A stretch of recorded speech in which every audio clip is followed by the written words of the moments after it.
جارا یکمینه تماشاوان هجا وزیر درویه ترکیه به وی آواهی اشکره دا آخفه و روژ آوای کردستان یپگه و پککه تهدید که حاکم فیدان گوت هر دو کسین که ایرشی انقره یعنی انقره ایرش پیک آنی بون جسوری چونه و اوه به هر آواهی ایرشی یپگه بکنو و بر سواوان گلکی تند به حاکم فیدان ده کنفرانس که روزنامه‌نگاری ده لگل وزیر درویه قبرس ترکیه گوت وان هر دو کسین که ایرش کرنه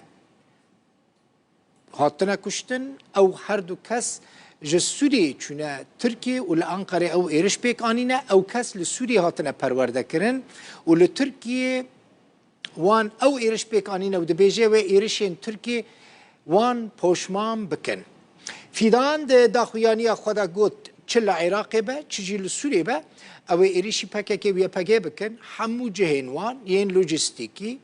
ین انرژی ین عسکری آواهی و بارگهین پکه ویا پکه لحمو جهان هبن چه ین پکه ویا پکه بن چه ین گریدای پکه ویا پکه بن و جالی ترکیه و ببن هدف حکان فیدان هر وها جالی دنجی خواست کو خوش جهن پکه ویا پکه بدور خینن جبوكو نبن قربانيين إيرشين Türkiye. Terörle mücadelede Türkiye'nin tavrının ne kadar net olduğu bilinen bir. Helwesta zelala Türkiye durubuna terör de müjareke kutte zanin. Pişti ve bu yara daviji de encama xebatên hêzên mêyên ewlekarî û istixbaratê de eşkere bûye ku her du terorîst ji Sûriyê hatine û li wê derê perwerde dîtine. Bi vê armacê ez dixwazim li vê derê bînim ziman li Iraq û Sûriyê به تایبەتی لە عێراق و سووریە هەموو بیناسازی پێگەه و وێستگەهێن ئەنەرژیەیەن پەکێکی و یەپەگێ ژن هەوشون دە ئارمانجێن سەرەکە و ڕەوەیەن هێزên مەیەن ئەولەکاری هێزên چەکدار و ئیستixbaratێنە ئەز li vê derê pêşniyar li aliyên sêyem dikim ku xwe ji pêgeh û şexsên yepegeyî û pekekeyî dûr bixin bersiva hêzên meyên çekdar bû vê êrîşa terorî di asta yekem de dê zelal be û dê careke din ji pêkanîna çalakiyeke wiha peşêman bibin.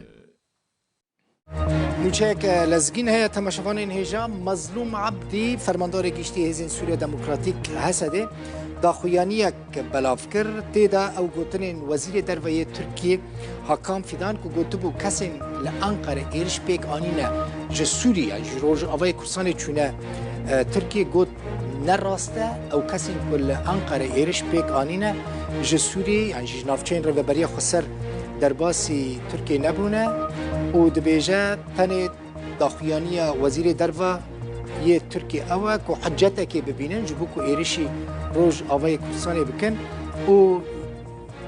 جهن سویل و جهن آبوری و جهن انرژی ین هرم نافچه ریو بریا خسرجی بکن هدف ایرشی وان جهان بکن اف داخویانی مظلوم عبدیه لسر تویتر یعنی اکس نه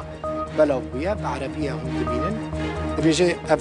تشتکی بیهات وی آواهی تجاران چه نبویا و تشتکی ترکیه دکه تهدیده که لسر امن و آسایشا نافچه افجی و چه که لزگین بو مخواست هون آگادار بن داخویانی مظلوم عبدی بو برین هاجی من داخویانی حکام فیدان وزیر دربه ترکیه جوارا آنی بسر اکرانی مالا و آوابا و تماشا کرد تا 7 ساعات حف في إيفاري بخطر